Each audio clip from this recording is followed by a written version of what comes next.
My day was usual business. I walked with hair full of stress. Some would say that this was getting burned out.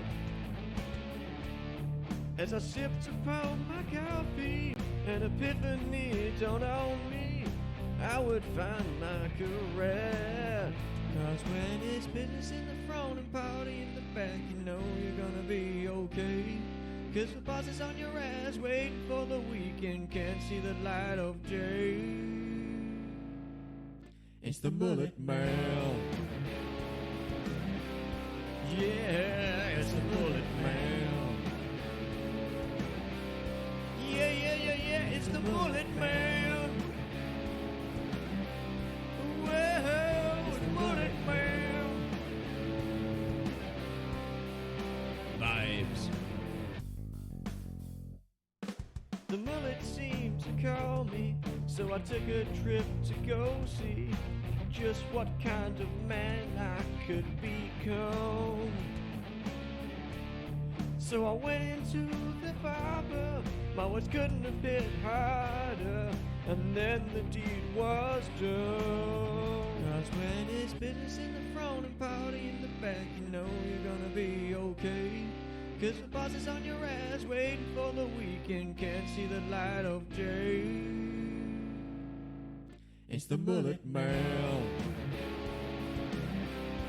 Yeah, it's the Mullet Man. Yeah, it's the Mullet Man. Well, it's the Mullet Man. Vibes. As the mullet changed me, I noticed my power growing exponentially. So I used this power for good, as I knew I should, but I still can't get a date.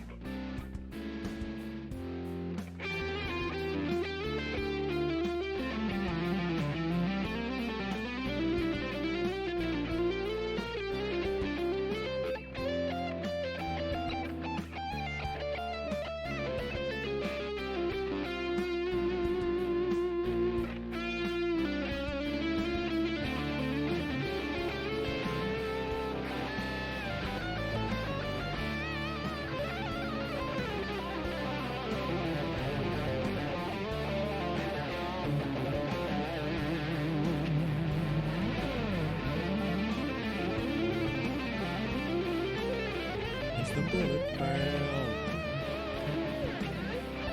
Yeah, it's the Mullet Man.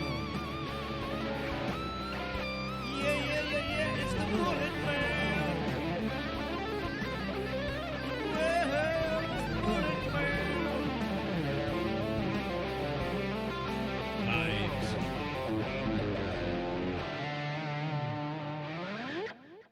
And finally, filling the quota is something I could finally see. Wait, what do you mean, quota? Today, we talking mullets. The mullet vibe is not just a haircut. It's a way of life. Get out the way, posers. Try and pick up what I'm putting down.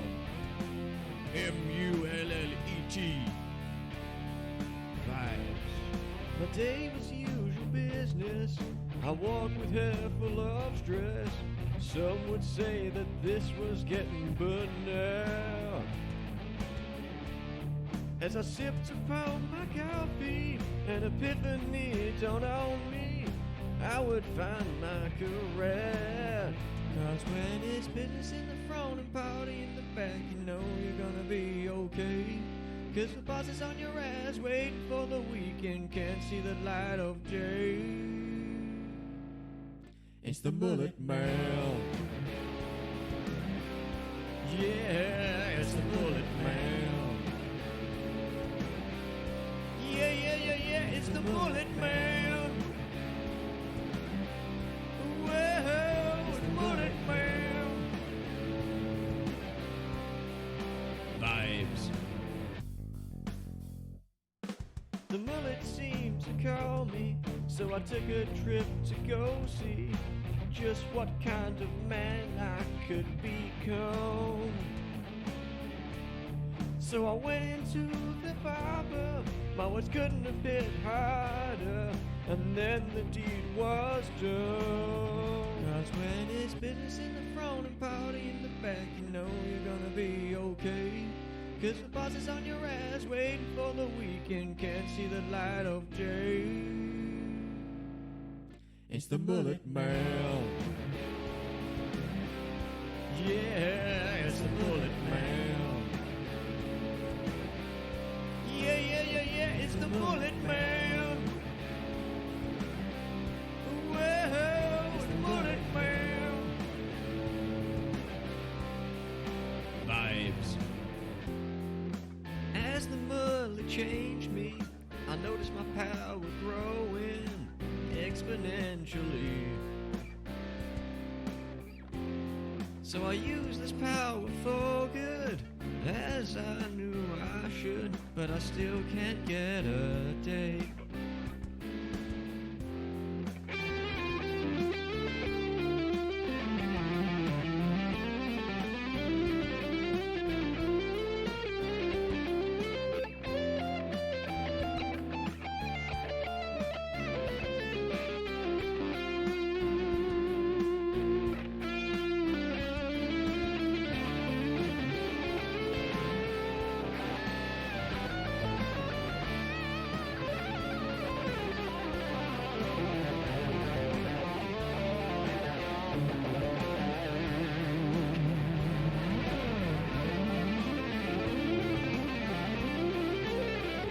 The Mullet Man. Yeah, it's the Mullet Man. Today, we pay homage to the streamer's salty snack of choice, and the capo who's brave enough to defend their honor. Sit back and listen for a while, friends. You're in for one hell of a salty surprise. Sometimes streaming requires a meal, but the chat won't let you enjoy your snack. Unrelenting in that mockery, you fire back with words of wisdom and attack. Shut up! Let me munch my nuts. Shut up! Let me munch my nuts. Shut up! Let me munch my nuts. Yeah! Sodium's getting high, and vitamin B12. You're getting nourishment from the nuts variety that you delve. You may think of dirty jokes, all your 69 intros. But Capo continues lunch. He continues to munch. You didn't turn your back on them, although they're making your mouth dry. You'll never go hungry again until your death counts 60 high.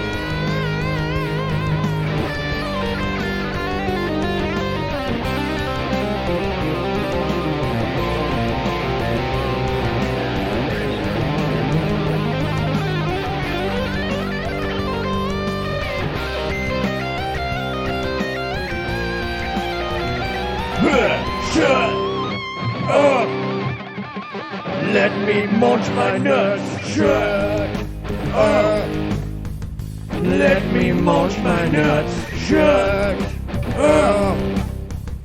Let me munch my nuts. Damn you, rotating cube! Ah! Shut up! Let me munch my nuts. Shut up! Let me munch my nuts. Shut up! Let me munch my nuts.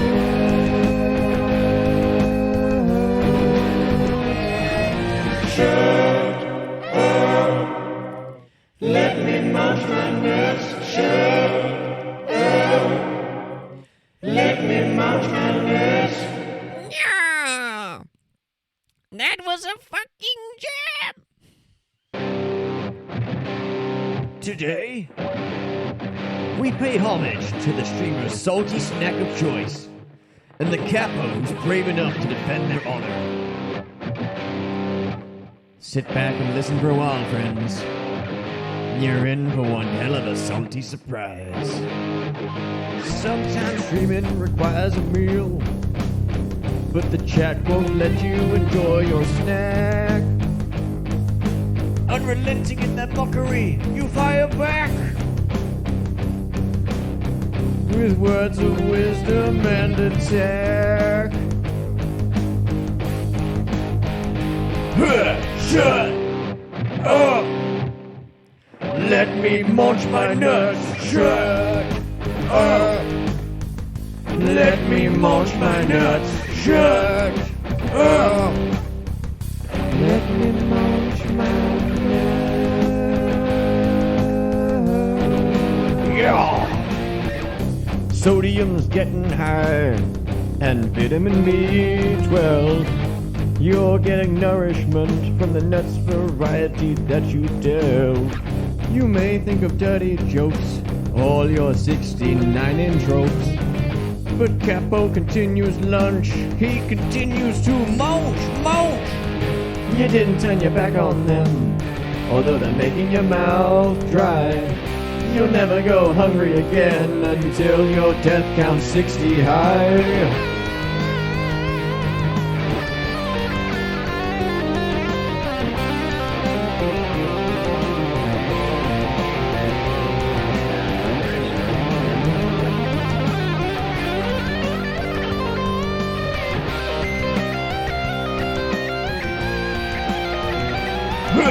Shut up! Let me munch my nuts. Shut up! Let me munch my nuts. Shut up! Let me munch my nuts. Damn your rotating cube! Ah! Shut up! Let me munch my nuts. Shut up! Let me munch my nuts. Shut up! Let me munch my nuts.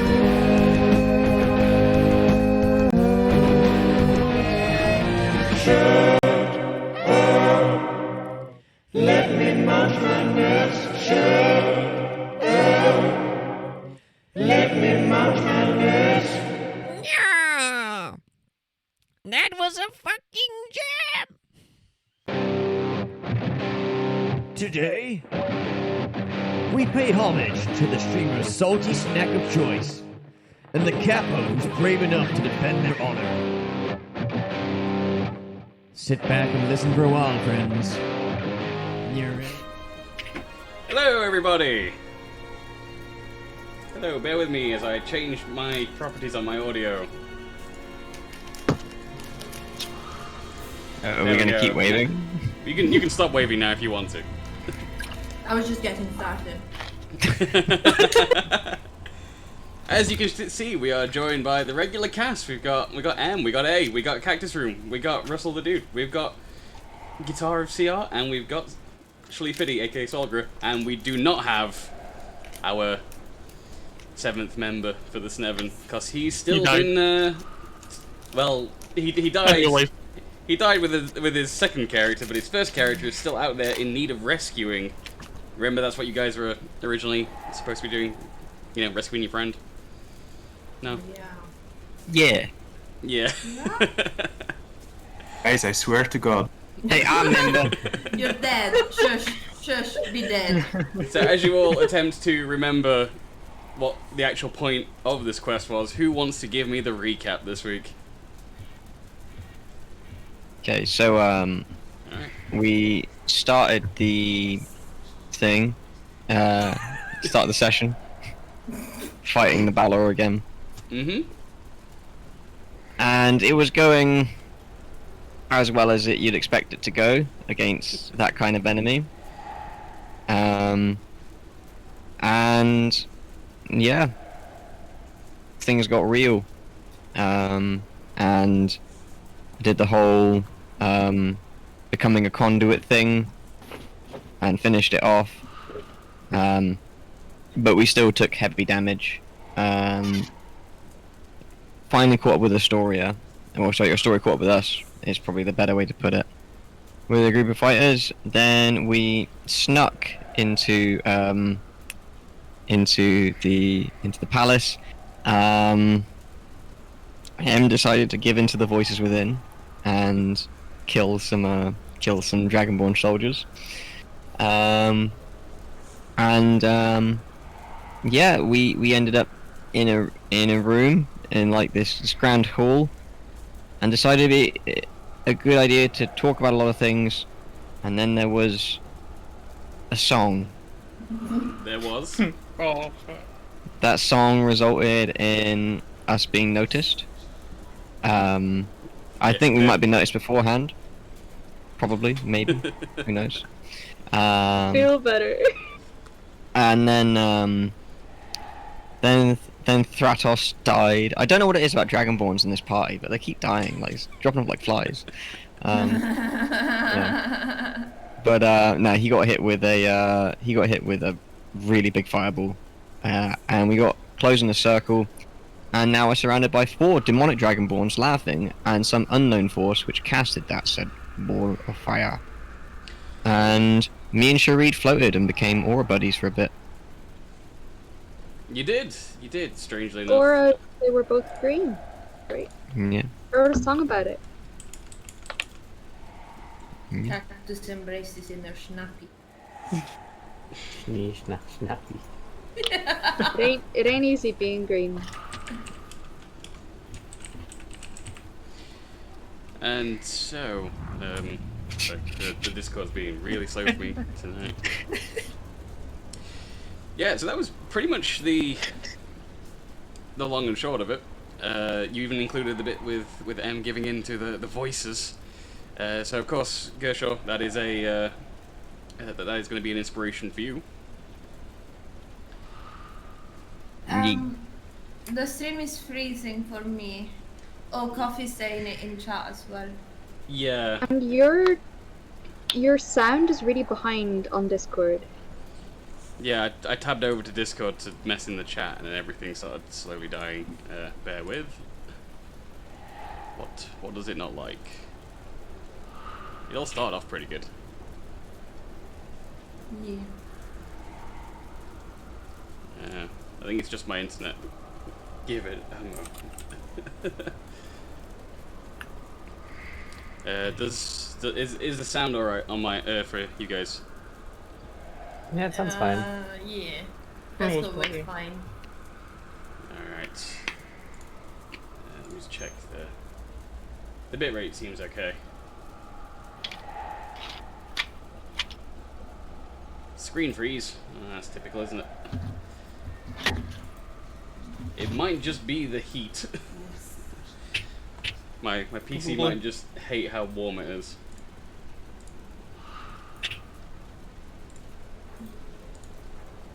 It's probably not helping that I've got a bunch of notifications on Discord as well. Let's stop all that.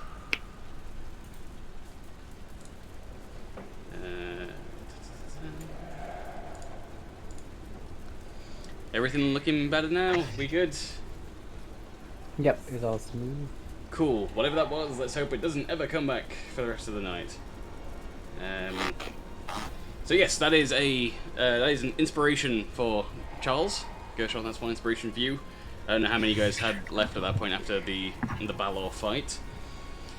So yeah, last session you guys finished off the Balor with a similar to, but legally distinct from, Kamehameha, courtesy of Gershaw, the conduit of Shagi. And as you entered the palace gates, and Oscar sang that little song about you guys being how did you refer to it, Charles? Aura buddies. Aura buddies. Okay. It's kind of like roommates, but like... Yeah. Celestial roommates. Yeah. Astral roommates. Yes. So the 4 demonic-looking dragonborn, all wielding fiery halberds, set upon the group. Although you're noticing that they're not really encroaching into your space, sort of within this circumference around of which Gershaw is the center, where the ground appears to be still lush in the areas where it should be sort of grass in any wild areas. The stone floor underneath you leading towards the palace, in the area in which you're stood, this circle, all appears to be pristine, maybe even recently polished. It's very clean, but anywhere outside of this circle, you're seeing cracked ground, barren wasteland, fire, just the absolute worst. And Gershaw, you're noticing that as you move, this circle around you moves with you. And so you have this sort of region in which things appear to be not quite as apocalyptic, as long as people stay near you within that 30-foot sort of diameter around you. The demonic dragonborn are not attempting to sort of breach this circle around you, although, as you've just witnessed from the untimely death of the wizard Thratos, it doesn't appear to stop them from attacking from range within the circle, be it spellcasting, or you could probably surmise any sort of ranged melee weapon would also work, crossbow bolts, etc. The largest of the 4 dragonborn guards snarls and grins at the party and sort of directs the other 3 to stand to a side of this circle, and you all hear in a loud booming voice, no struggling to hear him, as he snarls, "You are awaited inside."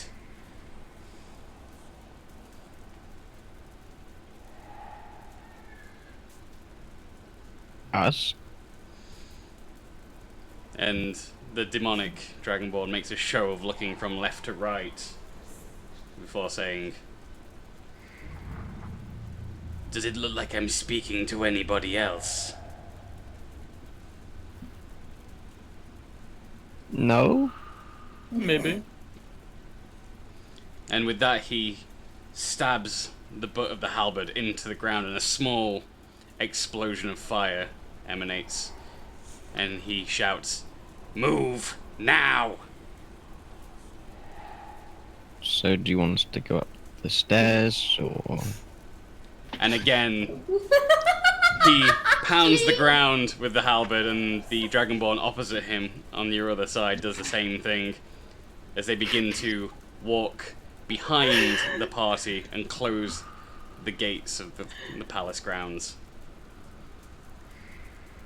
We have no other direction to go in, and I'm assuming that Caporius is most likely going to be in there, so, let's go. Yeah, yeah. That's fair. I'm scared I'm gonna hug Sorgra's leg again.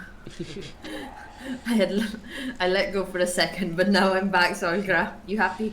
So the party, along with Astoria and the rebels, are escorted into the palace. And as you reach a intersection, you see, not very clearly, into the throne room. You think it's a long hall of a throne room. You can barely make out possibly the shadow of Daramus sat on the throne, and you see make a small gesture, and Astoria is separated from the crowd as you move.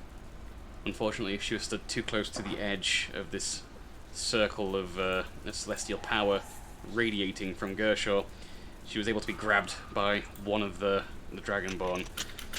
And the demon looks at the rest of the party and says, "She comes with us. You to the dungeon." And Astoria is ripped away from the party and taken into the throne room as Several more demonic dragonborn guards encircle the party, making sure not to get too close into this circle of radiant light from Gershor, but still they refuse to move and constantly threaten with spells being chanted at the ready, pointed directly at the party, and they usher you to move away from the throne room down this hall to a stone staircase. Wait, I thought we were supposed to go to the throne room. Not Can we you. go there too? You will have your time. Like, we're kind of a package deal, you know. Like, Like a group one. And Yeah, ask Astoria. We're kind of, we're kind of and like either best side friends. of the party, two of the demonic dragonborn begin chanting. You see flames begin to conjure in their palms as they hold them aloft towards you. And again, the main one says, "Move now." okay. Just don't fry any more of us. All right, we've suffered enough. You talk too much. Less talking, more moving. I go to Gersh and I'm like, listen, I know these guys are pretty hot, but we need to stop flirting with them, okay? And you are led down a long spiral staircase until you feel that you have reached 3 or maybe 4 stories below the floor the throne room was on. And each of you are ushered into separate cells, Gershor being the last, as he seems to be the most difficult to deal with. Am I still holding Solgra's leg then? You have been. They get tried. separated? They tried to separate the two of you, but it seemed to be too much effort. So you and Solgra have been locked up together. I'm gonna get out of here. Potentially. And the demonic dragonborn, most of the contingent leave the dungeon after the 6 of you have been locked away, leaving 2 of them stood guard at the spiral staircase.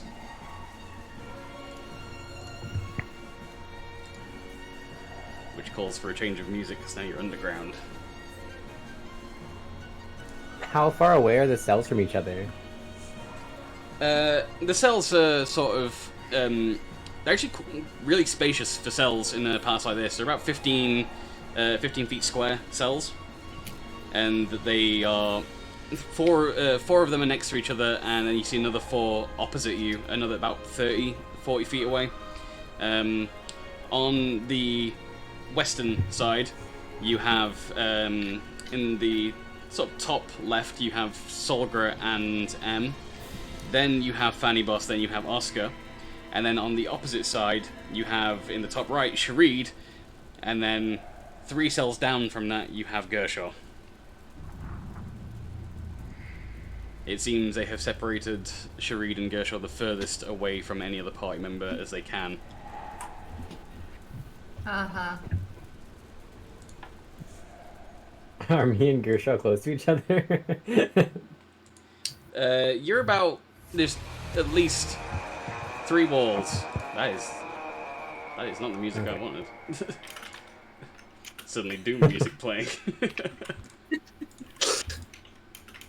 I was like, damn, we're about to get into a fight already? No, wrong button. Sorry about that. So there is, it's 3 walls and 2 empty cells in between Sharid and Gershor. The others are in cells next to each other, and Em and Solgra are in the same cell. What do the locks look like? Will they be easily lock-pickable by a certain rogue? Not Gershor's, as Gershor has the unfortunate backfiring of his powers, being that the cell door for Gershor looks brand new, with a complex lock, and maybe even recently installed. The rest of you, however, are in fairly ratty cells, where the locks look to have been slowly broken down, the rails rusted over time, and generally in much disrepair. How far away are the guards from it? The guards are about 20 feet to your south from Fanny Boss, getting exponentially further away as you go up to Oscar and then Emmett Solgra. Can I stick my hand through the jail cell to see if there's any like barrier, or if it's just like a normal jail cell? Yep, you find that you're able to put your hand through with these. It appears to just be regular bars.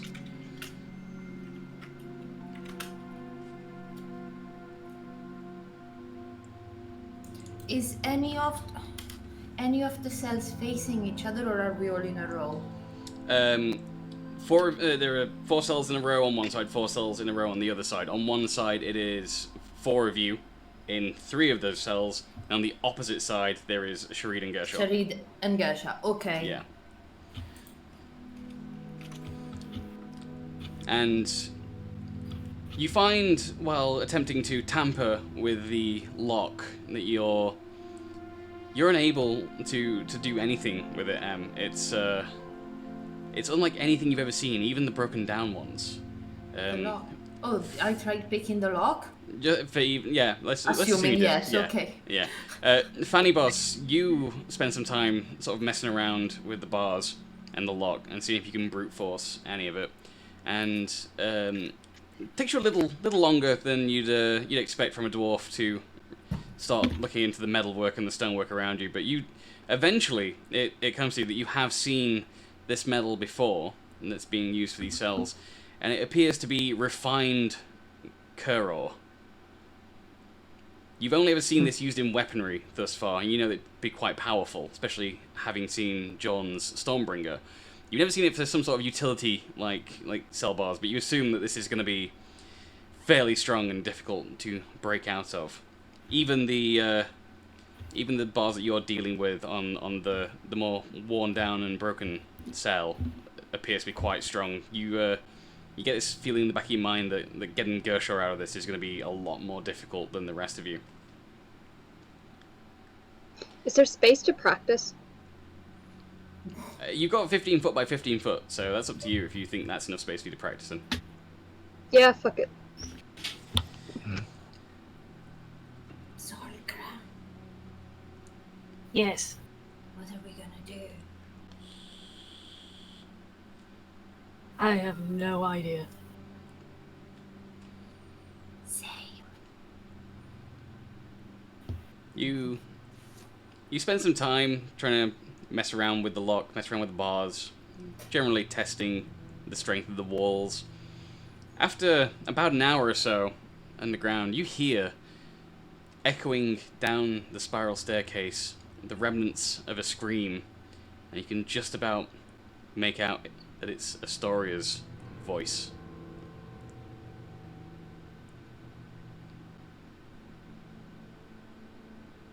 That doesn't sound good. Do we need to hurry up?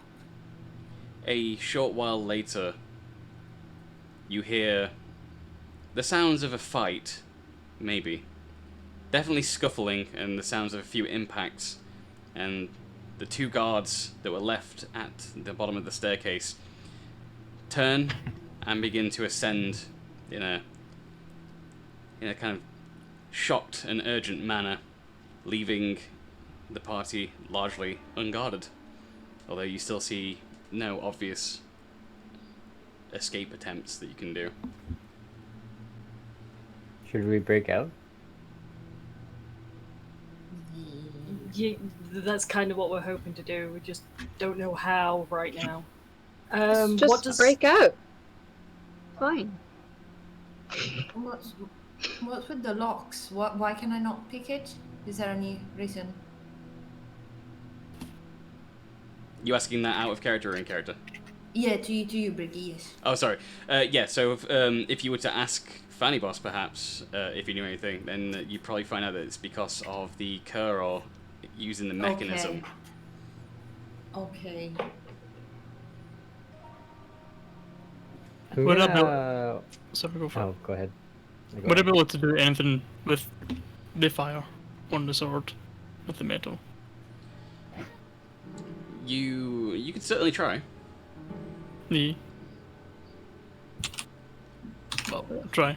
Alright, so attempting to ignite the flame tongue yields no results. You find that the sword refuses to ignite using its command word.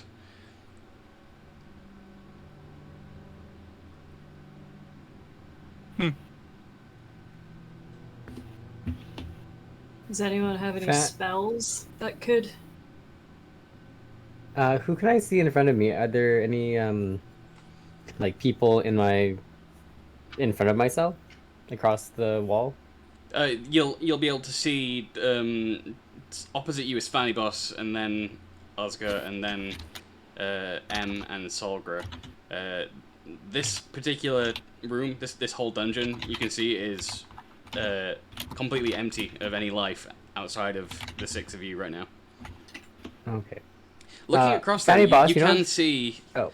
You can see in the empty cell, the one just south of Fanny Boss,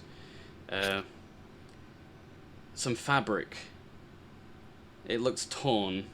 You can't get a very good look at the distance that you're at, but something about it seems familiar to you. Okay. Fanny Boss, do you know if this stuff is meltable? If you could get some fire going? Probably not. It's a bit, you know, it's big boy metal, so yeah, you can try, but probably not. You would have to assume that it does have a melting point, as you've seen it fashioned into weapons and now into these bars, so clearly it's a workable, or you just don't know what temperature or what particular method to apply to it, as you've never worked with Kerr before. That's fair. Okay, can I cast Fireball on it? That would mean casting Fireball on yourself too. It would. That would Can probably I- be done. Can I look at like the hinges or the walls, see if there's any weak points? So looking along the walls, you don't see any weak points structurally, even in this sort of apocalyptic, rundown section of wall that you've got for your cell. You do start to notice a sort of irregular pattern along the wall from your left. As you look out towards Sharid, you can see on the very edge of the stonework, one of the stones looks significantly darker than the others. You only just start to notice it now, and the more you look at it, the more that ones around it catch your attention, until an entire line of the stonework along the northern wall of your cell seems to be joined by these slightly darker sort of bricks in the wall.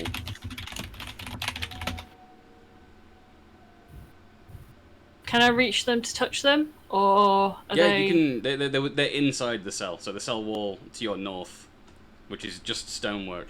That's you can now see a line that sort of zigs and zags up and down across the wall of darker stones. You don't remember them looking this way when you entered.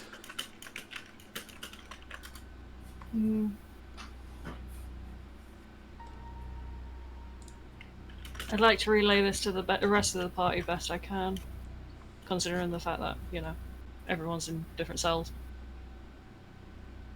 Can we look at our own cell walls to see if we have it too? You sure can. And as each of you begins to get a good look, apart from Gershaw, you all start to notice strange, irregular patterns. Oh, who did we lose? There we go. There we go. Everyone but Gershaw and A starts to notice these strange patterns forming on the stonework in each of the cells. Bear with me, I need to just scroll up my notes because I forgot to copy one thing.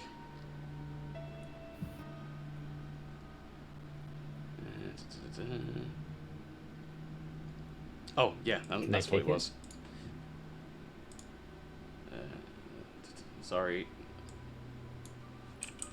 There we go. Now that I've changed my notes to be correct. Sorry, what was that? Cactus? Can I kick it? Like the funny shaped bricks? So, making an attempt to kick at the wall, the darker coloured bricks, the colours change, and so the area that you kicked becomes the same light colour as the other stones that surround it, and the sort of darkened stone moves.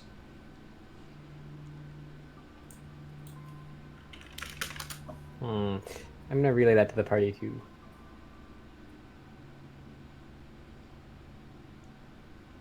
Something happens when you touch the dark parts of the cell wall. I'm not sure what it does.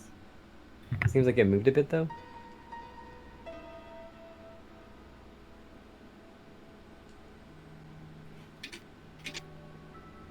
Do you think there's maybe some kind of sequence we have to put them in? Maybe hit them all at the same time. I don't know. I'm not good don't with know. puzzles. I mean, I kicked it. Maybe you can try pulling them out.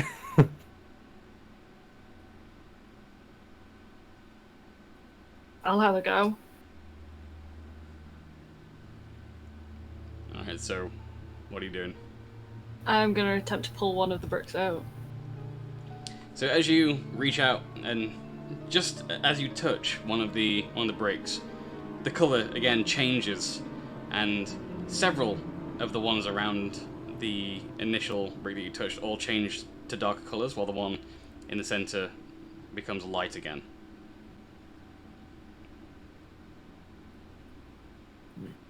Does the same happen to the walls that I'm The surrounded walls that you're surrounded by are pristine.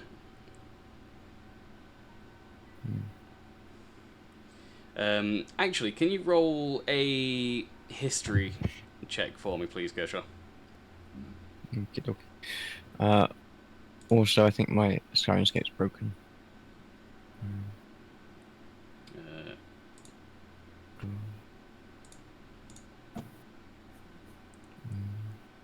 Let me try re-hitting some of the Sirenscape bits. Oh, there it is. Oof. 2. That's a good starting roll.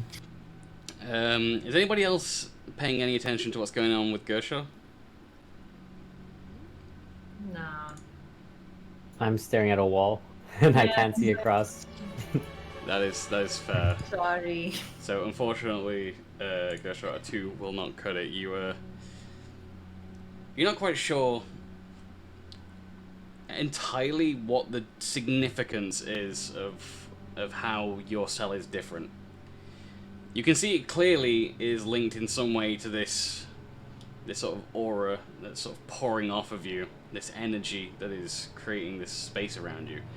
But as to what the actual significance of the differences are between the areas inside and outside, you're not entirely sure of what it is. It's 15 by 15, right? So I'm guessing the 30-foot covers everything. The 30-foot covers the entirety of your cell, and then another 15 out in either direction, so it doesn't quite reach any of the other cells.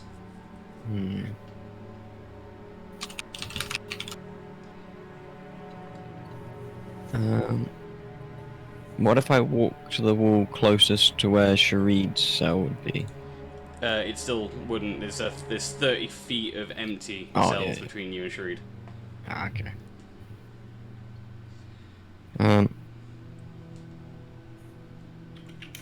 I'm just gonna try my cell and see what happens. Just the cell door, just see what happens. Okay, roll 2d6 for me.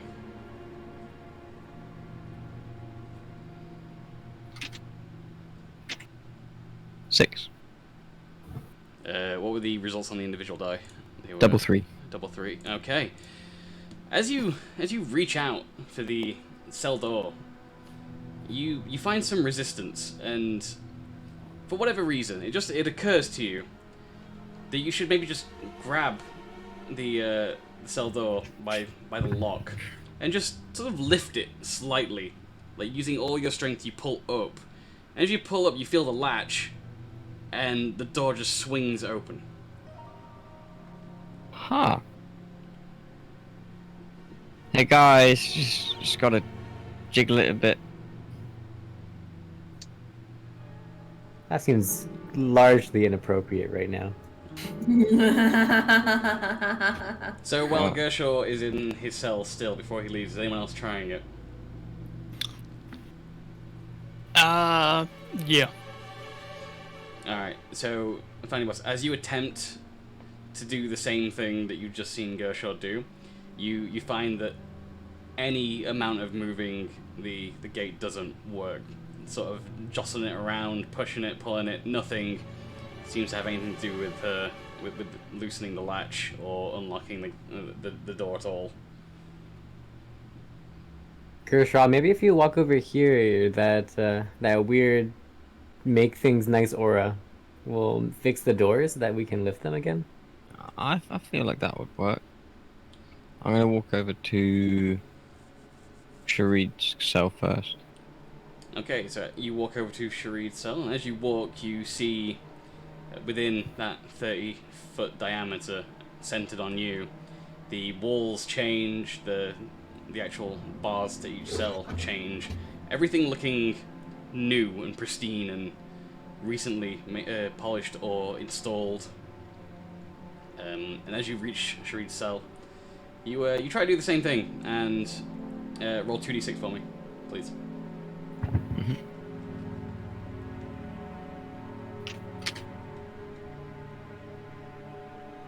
Five and a 1, 6 again.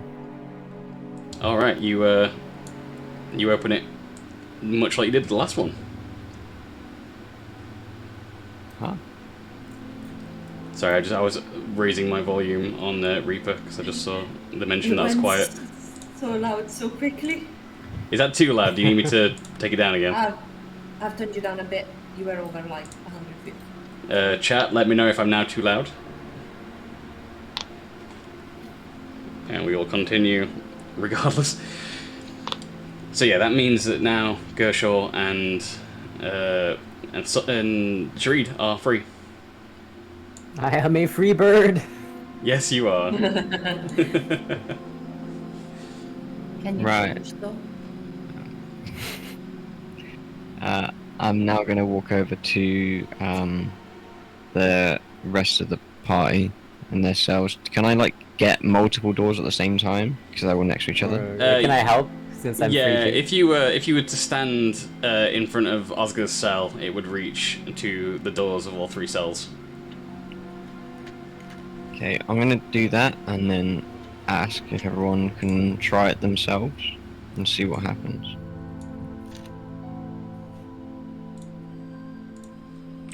I will go and assist a random door. Actually, I'll go assist the M Solgra door because there's two of them.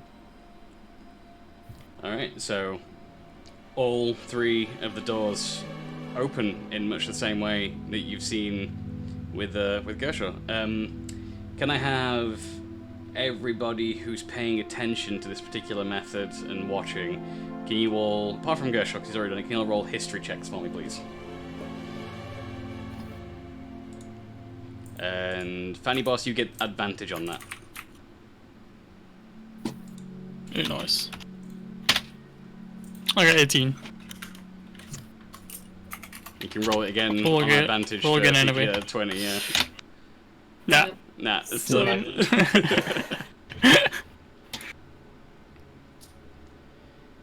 Okay. Is that everybody? Okay, so Solgra and Fanny Boss, pretty much at the same time, it occurs to both of you in unison as you're paying attention and sort of watching it.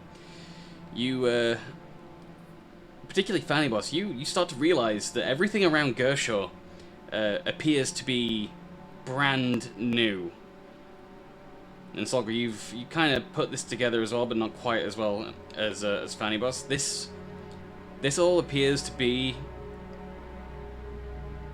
the state that the building, particularly the cells would have been in when they were initially constructed, when the palace was first built. And as Gershon moves around, you're starting to notice that same phenomena sort of covers everything that he walks near or past within that radius. Everything looks new. But you're beginning to think that it's not that Gershon is making things new, it's more that you're seeing things as they were a long time ago.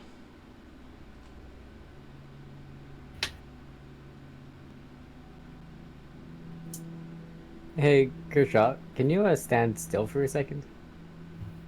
I mean, I guess I am already, but I can try and stand more still.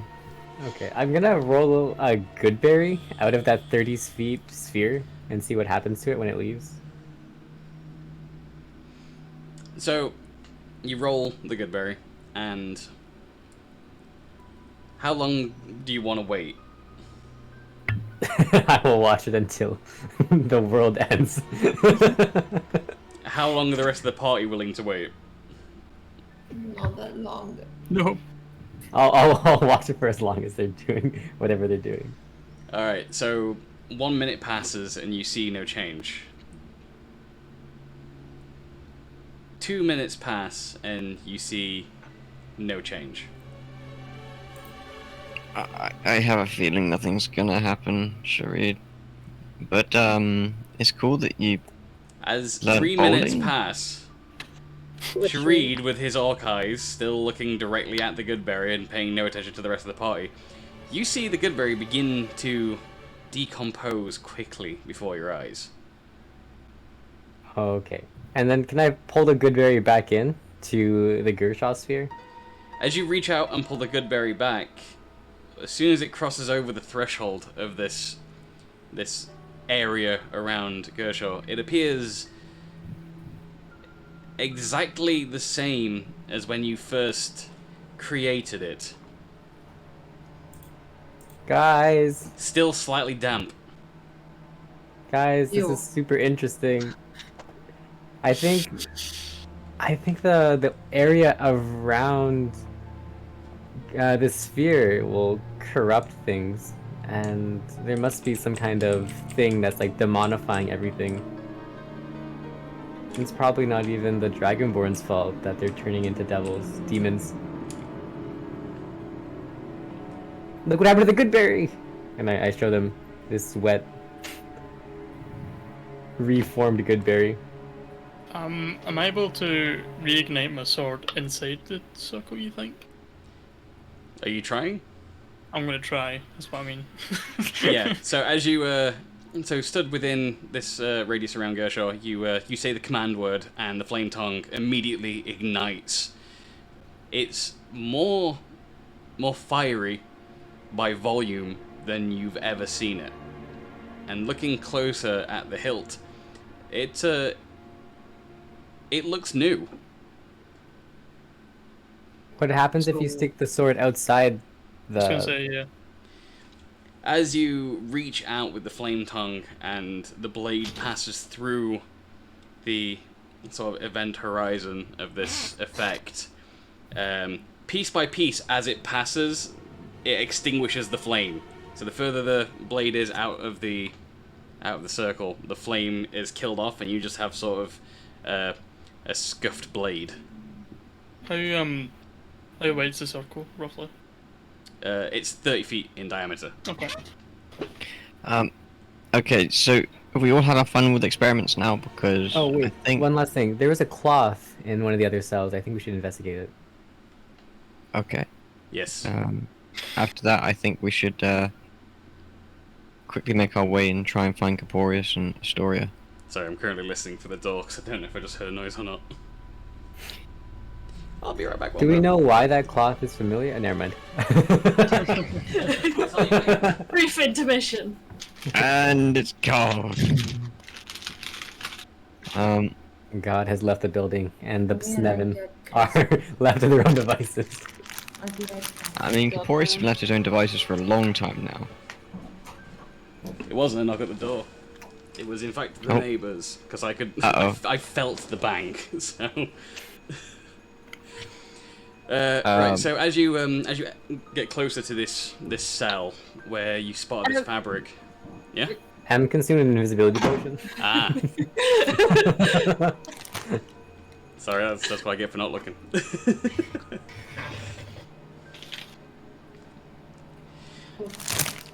Okay, so as you look at this cell, where Shareed saw the familiar cloth, getting close to it, again with Gershaw, you've got the effect of the nice brand new jail cell door, and again, Gershaw quite easily jimmies the lock, which looks as if it hasn't been set at all yet.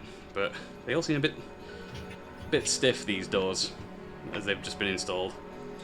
And making your way into the cell, Shareed, you're looking directly at it, and you see it first. You begin to recognize it. You realize that this is a shred of cloth from the very cloak of Corporius. Guys, I think Corporius did a thing. His clothes are on the floor. Now I'm not gonna ask any questions. It's just a shred of cloth from the cloak. It's about 30 centimeters worth of cloth, if that. Looking around the cell, though, you do spot under just jutting out from under the edge of the bedroll a book. Oh, can I go grab the book? You grab the book and pick it up, and let's just say that you do know Corporius fairly well, and you recognize this book. Specifically, you recognize it to be Corporius' spell book. Can I read it? You begin rifling through the spellbook, flipping the pages. A lot of the text you don't understand. Like, you can read it, but it makes no actual sense to you. Maybe it's written in code, maybe it's just something about warlock magic that you just can't quite wrap your head around compared to the more druidic magic that you're used to.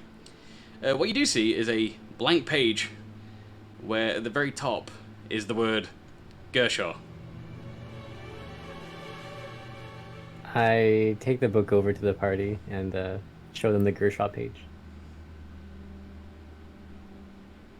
Is that supposed to mean something for me? It's your name. You. I think Okay. he might be in love with you. I think that too. Oh. Okay, I thought he really didn't like me. Maybe it's like a playground thing, who knows? Yeah. I think it's we hard to just found get. his secret diary.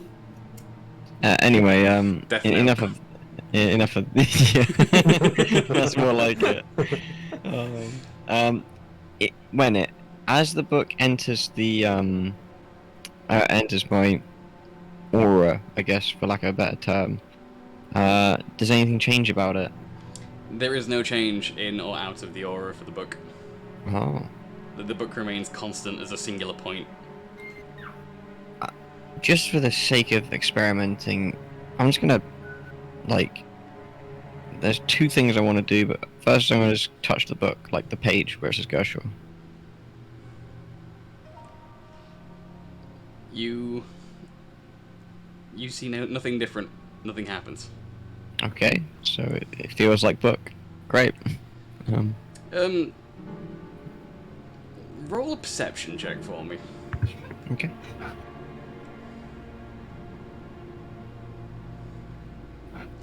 Make it a good one. Best I can do is 12. 7 plus 5. You feel like you should remember something. Like, you feel like you've forgotten something.